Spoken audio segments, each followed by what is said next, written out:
Vous écoutez la leçon biblique de l'Église de la Science chrétienne indépendante de Plainfield, située à Plainfield, New Jersey, États-Unis d'Amérique. Leçon du dimanche 24 octobre 2021. Sujet: période probatoire après la mort. Texte d'or, Romains. Comme Christ est ressuscité des morts par la gloire du Père, de même, nous aussi, nous marchions en nouveauté de vie. Lecture alternée. Si c'est dans cette vie seulement que nous espérons en Christ, nous sommes les plus malheureux de tous les hommes. Mais maintenant Christ est ressuscité des morts. Il est les prémices de ceux qui sont morts. Car puisque la mort est venue par un homme, c'est aussi par un homme qu'est venue la résurrection des morts. Et comme tous meurent en Adam, de même aussi tous revivront en Christ. Mais chacun en son rang. Christ comme prémisse, puis ceux qui appartiennent à Christ lors de son avènement. Le dernier ennemi qui sera détruit, c'est la mort. Dieu, en effet, a tout mis sous ses pieds. Mais lorsqu'il dit que tout lui a été soumis, il est évident que celui qui lui a soumis toute chose est excepté. Et lorsque toutes choses lui auront été soumises, alors le Fils lui-même sera soumis à celui qui lui a soumis toutes choses, afin que Dieu soit tout en tous. La Bible. Ô Éternel, tu es mon Dieu. Je t'exalterai, je célébrerai ton nom, car tu as fait des choses merveilleuses. L'Éternel des armées prépare à tous les peuples, sur cette montagne, un festin de mets succulents, un festin de vin vieux, de mets succulents, plein de moelle, de vin vieux clarifié. Et sur cette montagne, il anéantit le voile qui voile tous les peuples, la couverture qui couvre toutes les nations. Il anéantit la mort pour toujours. Le Seigneur l'Éternel essuie les larmes de tous les visages. Il fait disparaître de toute la terre l'opprobre de son peuple, car l'Éternel a parlé. Jésus parcourait toute la Galilée, enseignant dans les synagogues, prêchant la bonne nouvelle du royaume et guérissant toute maladie et toute infirmité parmi le peuple. Voyant la foule, Jésus monta sur la montagne, et après qu'il se fut assis, ses disciples s'approchèrent de lui. Puis, ayant ouvert la bouche, il les enseigna et dit : « Heureux les pauvres en esprit, car le royaume des cieux est à eux. Heureux les affligés, car ils seront consolés. Heureux les débonnaires, car ils hériteront la terre. Heureux ceux qui ont faim et soif de la justice, car ils seront rassasiés. Heureux les miséricordieux, car ils obtiendront miséricorde. Heureux ceux qui ont le cœur pur, car ils verront Dieu. Heureux ceux qui procurent la paix, car ils seront appelés fils de Dieu. Heureux ceux qui sont persécutés pour la justice, car le royaume des cieux est à eux. Heureux serez-vous lorsqu'on vous outragera, qu'on vous persécutera et qu'on dira faussement de vous toutes sortes de mal à cause de moi. Réjouissez-vous et soyez dans l'allégresse, parce que votre récompense sera grande dans les cieux, car c'est ainsi qu'on a persécuté les prophètes qui ont été avant vous. C'est pourquoi quiconque entend ces paroles que je dis et les met en pratique sera semblable à un homme prudent qui a bâti sa maison sur le roc. La pluie est tombée, les torrents sont venus, les vents ont soufflé, se sont jetés contre cette maison, elle n'est point tombée parce qu'elle était fondée sur le roc. Mais quiconque entend ces paroles que je dis et ne les met pas en pratique sera semblable à un homme insensé qui a bâti sa maison sur le sable. La pluie est tombée, les torrents sont venus, les vents ont soufflé, ont battu cette maison, elle est tombée et sa ruine a été grande. Après que Jésus eut achevé ses discours, la foule fut frappée de sa doctrine, car il enseignait comme ayant autorité et non pas comme leurs scribes. Jésus leur dit encore : Je suis venu afin que les brebis aient la vie, et qu'elles soient dans l'abondance. Je suis venu comme une lumière dans le monde, afin que quiconque croit en moi ne demeure pas dans les ténèbres. Car je n'ai point parlé de moi-même, mais le Père qui m'a envoyé m'a prescrit lui-même ce que je dois dire et annoncer. Et je sais que son commandement est la vie éternelle. Lorsque Jésus eut achevé tous ses discours, il dit à ses disciples : « Vous savez que la Pâque a lieu dans 2 jours, et que le Fils de l'homme sera livré pour être crucifié. » Alors les principaux sacrificateurs et les anciens du peuple se réunirent dans la cour du souverain sacrificateur, appelé Caïphe. Et ils délibérèrent sur les moyens d'arrêter Jésus par ruse et de le faire mourir. Et Caïphe était celui qui avait donné ce conseil aux Juifs. Il est avantageux qu'un seul homme meure pour le peuple. Ils prirent donc Jésus et l'emmenèrent. Jésus, portant sa croix, arriva au lieu du crâne, qui se nomme en hébreu Golgotha. C'est là qu'il fut crucifié. Or, il y avait un jardin dans le lieu où Jésus avait été crucifié, et dans le jardin, un sépulcre neuf, où personne encore n'avait été mis. Ce fut là qu'ils déposèrent Jésus, à cause de la préparation des Juifs, parce que le sépulcre était proche. Le premier jour de la semaine, Marie de Magdala se rendit au sépulcre dès le matin, comme il faisait encore obscur, et elle vit que la pierre était ôtée du sépulcre.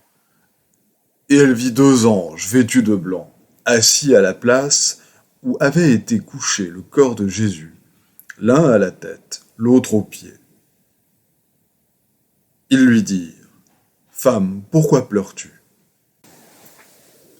Elle leur répondit : « Parce qu'ils ont enlevé mon Seigneur, et je ne sais où ils l'ont mis. » En disant cela, elle se retourna, et elle vit Jésus debout, mais elle ne savait pas que c'était Jésus. Jésus lui dit : « Ne me touche pas, car je ne suis pas encore monté vers mon Père. Mais va trouver mes frères, et dis-leur que je monte vers mon Père et votre Père, vers mon Dieu et votre Dieu. » C'est l'heure de vous réveiller enfin du sommeil, car maintenant le salut est plus près de nous que lorsque nous avons cru. La nuit est avancée, le jour approche. Dépouillons-nous donc des œuvres des ténèbres et revêtons les armes de la lumière. Ô mort, où est ta victoire ? Ô mort, où est ton aiguillon ?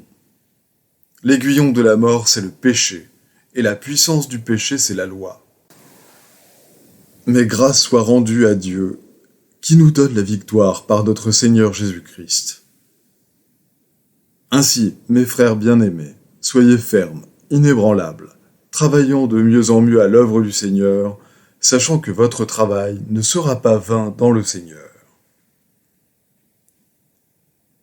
Je vais maintenant lire les passages corrélatifs tirés du livre d'études de la science chrétienne, Science et santé, avec la clé des Écritures de Mary Baker Eddy. La vie est éternelle. Nous devrions reconnaître ce fait et en commencer la démonstration. La vie et la bonté sont immortelles. Modelons alors nos vues concernant l'existence sur la beauté, la fraîcheur et la continuité, plutôt que sur la vieillesse et la décrépitude. Jésus enseigna le chemin de la vie par la démonstration, afin que nous puissions comprendre comment ce principe divin guérit les malades, chasse l'erreur et triomphe de la mort. Bien qu'il démontrât son empire sur le péché et la maladie, le grand maître ne dispensa nullement les autres de donner les preuves indispensables de leur propre piété. Il travaillait pour leur servir d'exemple, afin qu'ils puissent démontrer comme lui ce pouvoir et en comprendre le principe divin. Jésus dit, Jean 8, 51, « Si quelqu'un garde ma parole, il ne verra jamais la mort. » Cette déclaration ne se borne pas à la vie spirituelle, mais elle comprend tous les phénomènes de l'existence. Jésus le démontra en guérissant les mourants et en ressuscitant les morts. L'entendement mortel doit renoncer à l'erreur, se dépouiller de lui-même et de ses œuvres. Alors paraîtra la nature immortelle de l'homme, l'idéal Christ. La foi devrait élargir ses frontières et consolider sa base en s'appuyant sur l'esprit, non sur la matière. Quand l'homme renoncera à sa croyance à la mort, il avancera plus rapidement vers Dieu, la vie et l'amour. La croyance à la maladie et à la mort, aussi sûrement que la croyance au péché, tend à exclure le vrai sens de la vie et de la santé. Quand le genre humain se réveillera-t-il à ce grand fait dans la science? La croyance universelle à la mort n'est d'aucun avantage. Elle ne peut rendre évidente ni la vie ni la vérité. On verra finalement que la mort est un rêve mortel, qui vient dans les ténèbres et disparaît avec la lumière. La résurrection du grand démonstrateur du pouvoir de Dieu fut la preuve de son triomphe final sur le corps et la matière, et établit l'évidence complète de la science divine, évidence si importante pour les mortels. Les hommes pouvaient bien croire avoir tué le corps. Il allait le leur montrer inchangé. Cela démontre qu'en science chrétienne, l'homme véritable est gouverné par Dieu, par le bien, non par le mal, et que, par conséquent, il est non un mortel, mais un immortel. L'état physique inchangé de Jésus après ce qui semblait être la mort fut suivi de son élévation au-dessus de toute condition matérielle, et cette élévation expliqua son ascension, et révéla incontestablement un état d'épreuve et de progression au-delà de la tombe. L'existence continue d'être une croyance du sens corporel jusqu'à ce que l'on atteigne à la science de l'être. L'erreur entraîne sa propre destruction ici-bas et dans l'au-delà, car l'entendement mortel crée ses propres états physiques. La mort aura lieu sur le prochain plan d'existence, comme sur celui-ci, jusqu'à ce que l'on atteigne à la compréhension spirituelle de la vie. Combien il faudra de temps pour que ce rêve de la vie matérielle, avec tout ce qu'il comporte de prétendus plaisirs et peines, s'évanouisse de la conscience? Personne ne le sait, ni le Fils, mais le Père seul. La durée de ce temps sera plus ou moins longue selon la ténacité de l'erreur. Le progrès naît de l'expérience. C'est la maturation de l'homme mortel par laquelle il abandonne le mortel pour l'immortel, soit ici-bas, soit dans l'au-delà. La souffrance ou la science devra détruire toute illusion concernant la vie et l'entendement et régénérer le sens matériel et le moi matériel. Il faut se dépouiller du vieil homme avec ses œuvres. À moins que l'harmonie et l'immortalité de l'homme ne deviennent plus évidentes, nous n'obtenons pas la vraie idée de Dieu, et le corps reflètera ce qui le gouverne, que ce soit la vérité ou l'erreur, la compréhension ou la croyance, l'esprit ou la matière. Donc, connais-le dès maintenant et sois en paix. Veillez, soyez sobres et vigilants. Le chemin qui mène à la compréhension que Dieu est la seule vie est droit et resserré. C'est un combat avec la chair dans lequel il nous faut vaincre le péché, la maladie et la mort, soit ici-bas, soit dans l'au-delà, certainement avant de pouvoir atteindre le but de l'esprit, la vie en Dieu. La joie, exempte de péché, la parfaite harmonie et l'immortalité de la vie possédant la beauté et la bonté divine illimitée, sans aucune douleur ni aucun plaisir corporel, constitue le seul homme véritable et indestructible dont l'être est spirituel. Cet état d'existence est scientifique et intact, perfection que seuls discernent ceux qui ont la compréhension finale du Christ dans la science divine. La mort ne saurait jamais hâter cet état d'existence, car il faut que la mort soit vaincue, non subie, avant que l'immortalité paraisse. Nous n'avons pas le droit de dire que la vie dépend maintenant de la matière, mais qu'elle n'en dépendra pas après la mort. Nous ne pouvons passer nos jours ici-bas dans l'ignorance de la science de la vie, et nous attendre à trouver au-delà de la tombe une récompense pour cette ignorance. La mort ne nous rendra pas harmonieux et immortels comme prix de l'ignorance. Si dès ici-bas, nous ne tenons pas compte de la science chrétienne, qui est spirituelle et éternelle, nous ne serons pas prêts pour la vie spirituelle dans l'au-delà. Le péché et l'erreur auxquels nous sommes asservis à l'instant de la mort ne cessent pas à ce moment-là, mais continuent jusqu'à la mort de ces erreurs. Pour être entièrement spirituel, il faut que l'homme soit impeccable, et il ne le devient que lorsqu'il arrive à la perfection. Le salut universel repose sur le progrès et le temps d'épreuve, sans lesquels on ne peut l'atteindre. Le ciel n'est pas une localité, mais un état divin de l'entendement, dans lequel toutes les manifestations de l'entendement sont harmonieuses et immortelles, parce que le péché ne s'y trouve pas, et qu'on y découvre que l'homme n'a pas de justice qui lui soit propre, mais qu'il possède l'Esprit du Seigneur, ainsi que le dit l'Écriture.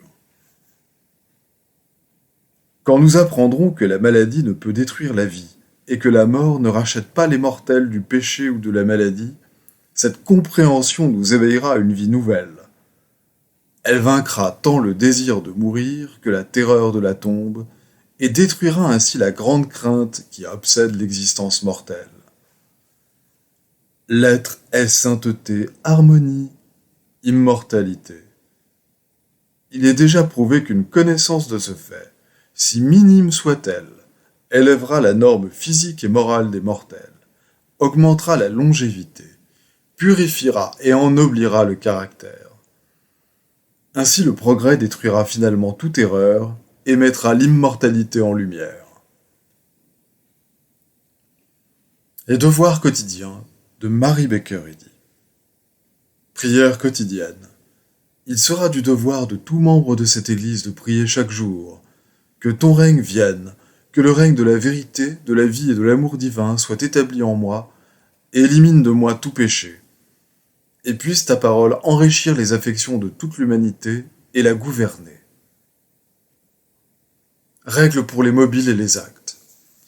Ni l'animosité, ni un attachement purement personnel ne doivent déterminer les mobiles ou les actes des membres de l'Église mère. Dans la science, l'amour divin seul gouverne l'homme, et un scientiste chrétien reflète les douces aménités de l'amour, en réprouvant le péché et en manifestant un véritable esprit de fraternité, de charité et de pardon.